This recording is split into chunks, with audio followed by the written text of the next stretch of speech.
السلام عليكم البنات، ان شاء الله تكونوا بالف خير. الفيديو تاع اليوم اللي حبيت نشارككم بيه هو خبز تركي اللي هايل بزاف، ما نستغناش عليه انايا في الفطور تاع الصباح في رمضان، خصوصا في رمضان ما نستغناش عليه، هايل بزاف. ان شاء الله البنات تفعلوا الجرس وتعملوا لي اشتراك وتعملوا لي لايك باش تكبر العائله تاعنا. نبدا على بركه الله. بسم الله والصلاة على رسول الله. نبداو الوصفة تاعنا اللي هي كوب من الحليب ونصف كوب من الماء. نكملوا بقية المكونات. نضيف ملعقة كبيرة من الخميرة، ملعقة كبيرة من السكر، أقل من ربع كاس تاع الزيت، تاع شوي. نخلط المكونات جيدا بلا فوي.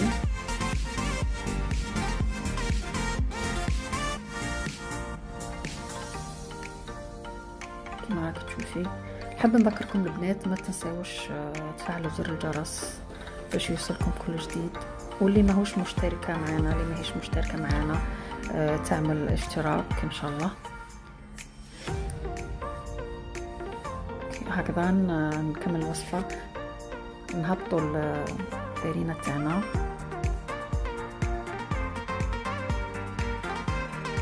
كما راك تشوفي نخلطوا جيدا. نزيد نحطو شويه تاع الفارينه. انا ما حطيتش الملح، العذره كي انتبهتي ما حطيتش الملح، انا نحطو في نص المرحله باش الخميره تاعنا تفعل جيدا كما راك تشوفي. نضفت لها هنا كما قلت لك نص ملعقه من الملح، وانتي حسب احتياجاتك في الملح يعني. خلطوا جيدا، ندخلوا في العجين تاعنا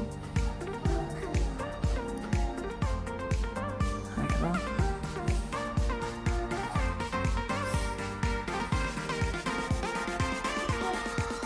لازم العجينه تاعنا تكون متلاصقه، تتعالج. تحطي صباعك كي الصباع كما راك تشوفي. نغطيوها ونخليوها تطبع نص ساعه كما راك تشوفي. العجين تاعنا تخمر مليح.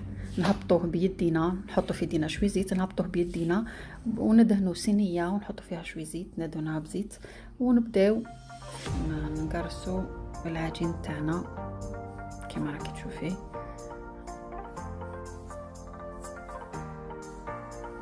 حاولي تستعملي يديك في زوج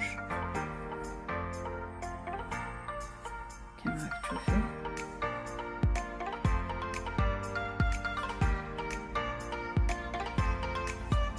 هذه الوصفة هايلة بزاف، هو بنين ما تقدرش تخيلي. نبداو نشكلو بصبعنا حلقة دائرية. لاصق لك العجين في يدك، حطيه في شوي زيت، غمسيه في شوي زيت وكملي العملية تاعك. كما هنا نحبو نشكلو كما تحبي تشكلي مربعات، مكعبات كما انت تحبي.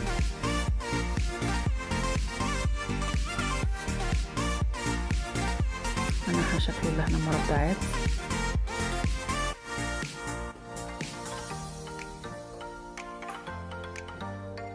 كما راك تشوفي.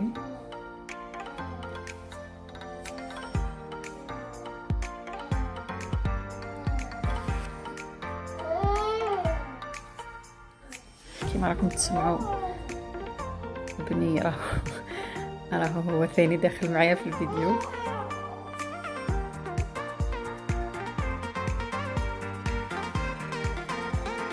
هكذا نكونوا حضرنا في جهة بيض شوية حليب،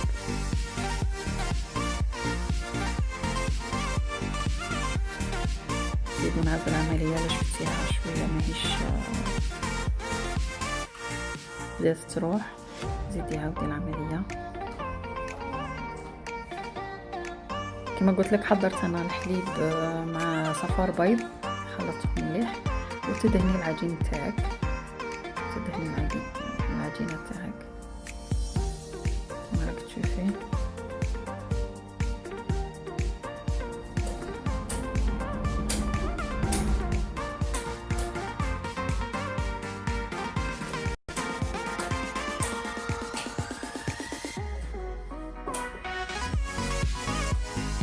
مرحبا.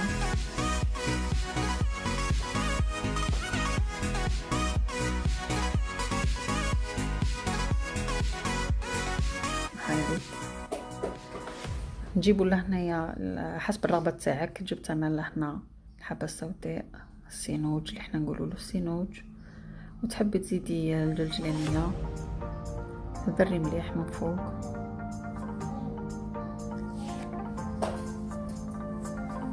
كيما راك تشوفي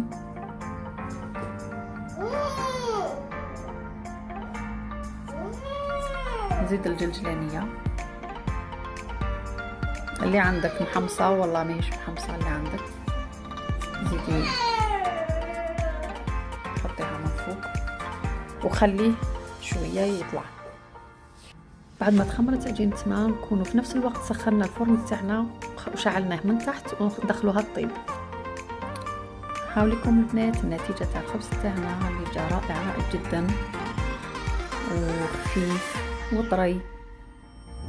خاصو كاس حليب بالشوكولا. هذا الخبز راهو هايل بزاف. دوك نقطع لكم مرسو باش تشوفوه.